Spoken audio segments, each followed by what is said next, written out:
Hello friend, if I am here, don't go there. I am Mukesh Tiwari from RI classes. Today I am going to explain refractive index. मैंने पिछले class में ये बताया था refraction of light क्या होता है, ये रिफ्रैक्शन ऑफ लाइट होता क्यों है, ठीक है, और ये law of refraction of light क्या होता है। ठीक, अब हम ये देखते हैं कि रिफ्रैक्टिव इंडेक्स क्या होता है। रिफ्रैक्टिव इंडेक्स हमको क्या डिफाइन करता है, इससे हमको कहाँ पे हेल्पफुल होगा, ठीक है।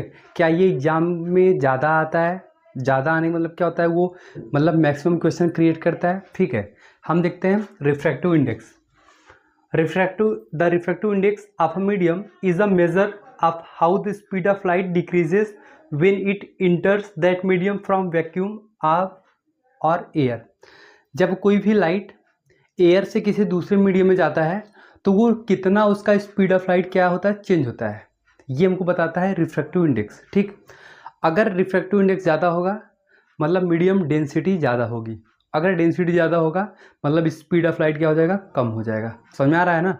अगर रिफ्रैक्टिव इंडेक्स ज़्यादा मतलब डेंसिटी ज़्यादा हो जाएगा, ठीक। तो ये रिफ्रैक्टिव इंडेक्स ये बताता है हमको कि जो स्पीड ऑफ लाइट है decreases when it inter that medium from vacuum और एयर। कोई वैक्यूम और एयर से कोई भी अगर लाइट अगर वो जा रहा है किसी दूसरे मीडियम में, कितना वो डिक्रीज करता है, कितना वो कम होता है। जितना कम होता है उसी को हमारा कौन बताता है, रिफ्रैक्टिव इंडेक्स बताता है, ठीक।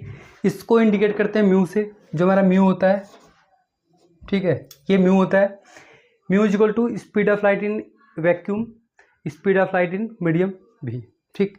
मतलब कोई भी लाइट अगर किसी एयर से किसी दूसरे मीडियम में जा रहा है तो उसके स्पीड में कितनी चेंजेबिलिटी हो रही है, कितना वो डिक्रीज हो रहा है। जितना डिक्रीज हो रहा है वही हमारा बताता है रिफ्रैक्टिव इंडेक्स बताता है, ठीक। इसमें कोई भी प्रॉब्लम नहीं होनी चाहिए।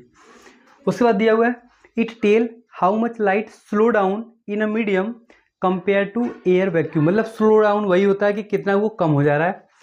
ग्रेटर म्यू लाइट बेंड्स मोर। अगर हमारा रिफ्रैक्टिव इंडेक्स ज़्यादा है तो मतलब लाइट क्या हो रहा है, ज़्यादा मूव कर रहा है। अच्छा, ये अगर ज़्यादा बेंड क्यों हो रहा है, जैसे मैंने ऑलरेडी बताया था कि जब डेंसिटी बहुत ज़्यादा होता है, डेंसिटी मतलब होता है जब पार्टिकल के बीच में जो स्पेस होता है वो बहुत क्या होता है, कम होता है, तो वहाँ पे चलना हमारे लिए मुश्किल हो जाता है, ठीक है। जैसे भी क्या होता है, ये रूम हमारे पास है, अगर रूम में अगर हम 200 लोग हो गए, ठीक, 200 लोग हो गए, बड़ा हॉल है, रूम है, 200 लोग हो गए, और मैंने बोला कि चलो ठीक है सब मूवमेंट करना शुरू कर दो, मूव में इधर उधर करो, तो आप कर नहीं पाओगे, क्योंकि क्या होता है स्पेस तो है लेकिन इसमें पार्टिकल भी तो है ना, मतलब उसकी डेंसिटी क्या है, ज़्यादा है।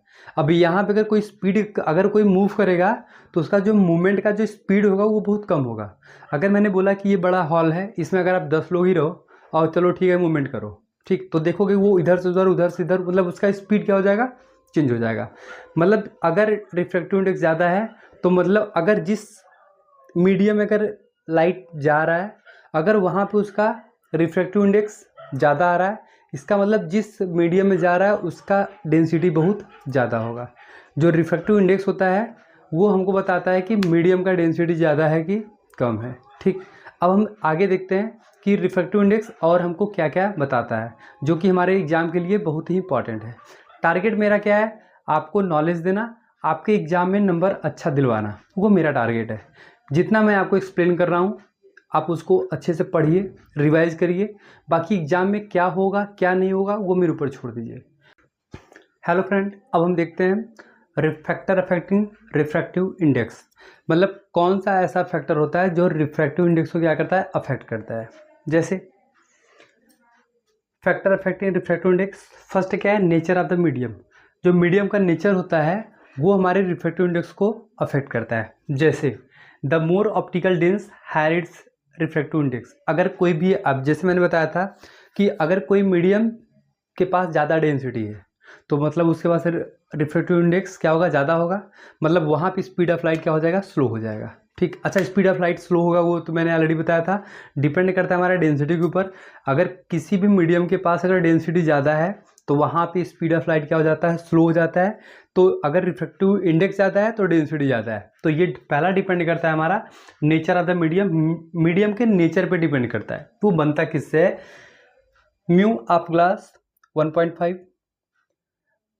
Is greater than mu of water approximately 1.33। ठीक है, अब देखिए क्या होता है, जो ग्लास का हमारा रिफ्रैक्टिव इंडेक्स है वो 1.5 है और ये जो वाटर का रिफ्रैक्टिव इंडेक्स है वो 1.33 है। ठीक है, अब मैं अगर बोलूँ कि वो ये 1.55 है, ये 1.33 है, इसका मतलब होता है जो ग्लास के जो पार्टिकल होते हैं, मीडियम होते हैं, पार्टिकल होते हैं, वो वाटर के कंपेयर में बहुत क्लोज होते हैं। तो यहाँ पे स्पीड ऑफ लाइट बहुत स्लो हो जाएगा as compare to refractive index of water. ठीक, तो रिफ्रैक्टिव इंडेक्स के वैल्यू से हम आइडेंटिफाई कर सकते हैं कि कौन सा मीडियम कितना ज़्यादा डेंस होगा, कौन सा मीडियम कितना ज़्यादा, उनके बीच में स्पेस ज़्यादा होगा, उनके बीच में स्पेस क्या होगा, कम होगा। Second point is wavelength of the medium. ये हमारा देखिए क्या होता है, ये भी एग्जाम में आता है, ये एग्जाम में आता है। इसका रोल हमारे प्रिज्म में होता है, वो आगे हम बताएंगे कि प्रिज्म में कैसा उसका हम रोल को, कैसे उसके रोल को हम देखते हैं। ठीक है, अब ये जो वेवलेंथ है वो कैसे डिपेंड करता है, refractive index change with wavelength of the light. अगर वेवलेंथ अगर चेंज हो रहा है, बढ़ रहा है, घट रहा है, तो उसका रिफ्रैक्टिव इंडेक्स भी बढ़ता घटता है। अब ये कैसे होता है, वेवलेंथ कैसे बढ़ेगा, कैसे घटेगा, हमको एक फार्मूला पता है, शॉर्टर वेवलेंथ मोर रिफ्रैक्टिव इंडेक्स। जिसका वेवलेंथ बहुत कम होता है उसका रिफ्रैक्टिव इंडेक्स बहुत ज़्यादा होता है। मतलब wavelength of colour inversely proportional to refractive index. अगर वेवलेंथ को हमने कम कर दिया तो रिफ्रैक्टिव इंडेक्स क्या हो जाएगा, वो इनवर्सली प्रोपोर्शनल होता है। मतलब एक बढ़ेगा दूसरा क्या हो जाएगा, घट जाएगा। अगर किसी भी कलर का वेवलेंथ अगर ज़्यादा है तो उसका रिफ्रैक्टिव इंडेक्स क्या होगा, कम होगा। अगर उसका वेवलेंथ कम है तो रिफ्रैक्टिव इंडेक्स क्या होगा, ज़्यादा होगा।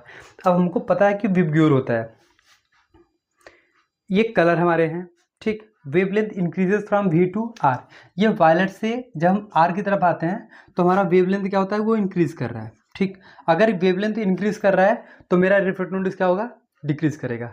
अगर मैं पूछूं वी एंड आर की कंपेयर में ये जो वायलेट कलर है, ये रेड कलर है, किसका वेवलेंथ ज़्यादा होगा। ठीक है, तो ये जो वायलेट है इसका वेवलेंथ क्या होगा, इसका वेवलेंथ क्या होगा, कम होगा, इसका वेवलेंथ ज़्यादा होगा।